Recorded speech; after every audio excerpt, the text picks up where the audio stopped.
গমাৰিগুৰি সংঘত শিশু উন্নয়ন প্ৰকল্পৰ ৫ নং চাওদাং পথাৰ চাৰ্কুলৰ উদ্যোগত চাওদাং পথাৰ আমগুৰি চুক প্ৰাথমিক বিদ্যালয়ত পঞ্চম বাৰ্ষিক পোষণ মাহৰ স্বাস্থ্য সজাগতা সভা অনুষ্ঠিত হয়। আজি গোলাঘাট জিলাৰ গমাৰিগুৰি সংঘত শিশু উন্নয়ন প্ৰকল্পৰ ৫ নং চাওদাং পথাৰ চাৰ্কুলৰ আমগুৰি চুক প্ৰাথমিক বিদ্যালয়ত এখনি পোষণ সভা অনুষ্ঠিত হয়। সভাত সভাপতিত্ব কৰে দম্বোধৰ শইকীয়া আৰু সভাৰ উদ্দেশ্য ব্যাখ্যা কৰে গমাৰিগুৰি ব্লকৰ পোষণৰ সহকাৰী দিগন্ত ৰাজখোৱাই। সভাত আৰম্ভণি ভাষণ প্ৰদান কৰে গমাৰিগুৰিৰ সংঘত শিশু উন্নয়ন প্ৰকল্পৰ বিষয়া শিখামণি দুৰাই। আদৰণি ভাষণত শিশুৰ স্বাস্থ্য যত্ন কিশোৰীসকলৰ স্বাস্থ্য যত্নৰ ওপৰত বিস্তৃত ব্যাখ্যা আগবঢ়ায়। সভাত উপস্থিত থাকে গমাৰিগুৰি সংঘত শিশু উন্নয়ন প্ৰকল্পৰ পোষণৰ বিষয়া সহ বিষয়া দিগন্ত ৰাজখোৱা, শিক্ষক ভাস্কৰ জ্যোতি বৰা, গাঁওবুঢ়া ৰবীন বৰা, সমাজকৰ্মী মইনা শইকীয়া, মুখ্য সেৱিকা ডেইজি ভেংৰা, জোনালী শইকীয়া, দুলুমণি দাস, বৰ্ণালী, নিৰু ৰাজবংশী, সাংবাদিক ভদ্ৰেশ্বৰ বৰা, মহেন্দ্ৰ শইকীয়া আদিকে কৰি স্থানীয় বহুতো গণ্যমান্য ব্যক্তি। মেৰাপানীৰ পৰা বিব ৰিপৰ্ট, নিউজ আছাম টুডে।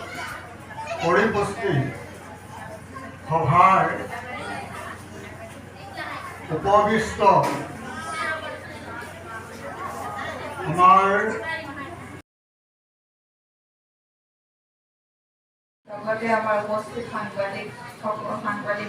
মাননীয় সাংবাদিকসকল আৰু স্বাস্থ্য বিভাগৰ পৰা অহা আমাৰ ANM বাইদেউ আৰু আশা ছুপাৰভাইজাৰ বাইদেউ, লগতে ইয়াত উপস্থিত থকা আমাৰ চাওদাং পথাৰ চাৰ্কুলৰ কৰ্মী সহায়কসকল, গমাৰিগুৰি সংহত শিশু উন্নয়ন প্ৰকল্প মোৰ সহকৰ্মীসকল, স্থানীয় ব্যক্তিসকল, লগতে উপস্থিত আমাৰ কণ ভাইটি ভণ্টিসকল।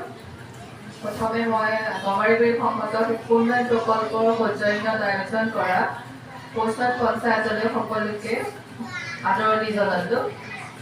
2018 চনত আমাৰ ভাৰতৰ মাননীয় প্ৰধানমন্ত্ৰী নৰেন্দ্ৰ মোদী ডাঙৰীয়াই পোষণ মাহৰ শুভাৰম্ভ কৰিছিলে। ইয়াৰ উদ্দেশ্য আছিলে 2022 চনৰ ভিতৰত, অৰ্থাৎ এই বছৰৰ ভিতৰত ভাৰতক পুষ্টিহীনতাৰ পৰা মুক্ত কৰা। যদিও আমি 2022 চন আহি পালোহি, এতিয়াও আমি পুষ্টিহীনতাৰ পৰা মুক্ত হ'ব পৰা নাই। তথাপিও এই বছৰো পোষণ মাহত এই উদ্দেশ্যে ভাৰতক পুষ্টিহীনতাৰ পৰা মুক্ত কৰাৰ উদ্দেশ্যে বিভিন্ন কাৰ্যসূচী গ্ৰহণ কৰিছে, যাতে এই পৰিপুষ্টিৰ বিষয়টো সমাজৰ প্ৰতিজন ব্যক্তিয়ে বুজি পায়। যেতিয়ালৈকে সমাজৰ প্ৰতিজন ব্যক্তিয়ে এগৰাকী প্ৰসূতি মাতৃ, এগৰাকী গৰ্ভৱতী মহিলা, কিশোৰী আৰু শিশুসকলৰ পৰিপুষ্টিৰ বিষয়ে সজাগ নহ'ব, তেতিয়ালৈকে এখন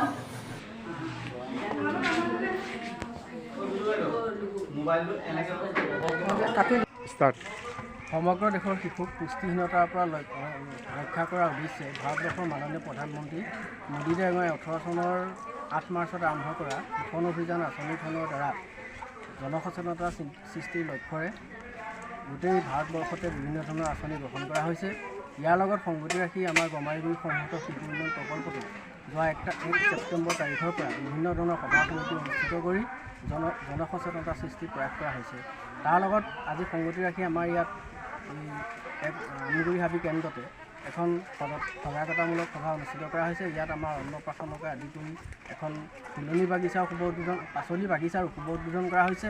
তাৰ লগত কিশোৰী পঞ্চায়ত, মহিলা পঞ্চায়ত গোটেই বিষয়কেইটা সামৰি আমি জনসচেতনতা সৃষ্টিৰ লক্ষ্যৰে কাৰ্যসূচী আৰম্ভ কৰিছোঁ।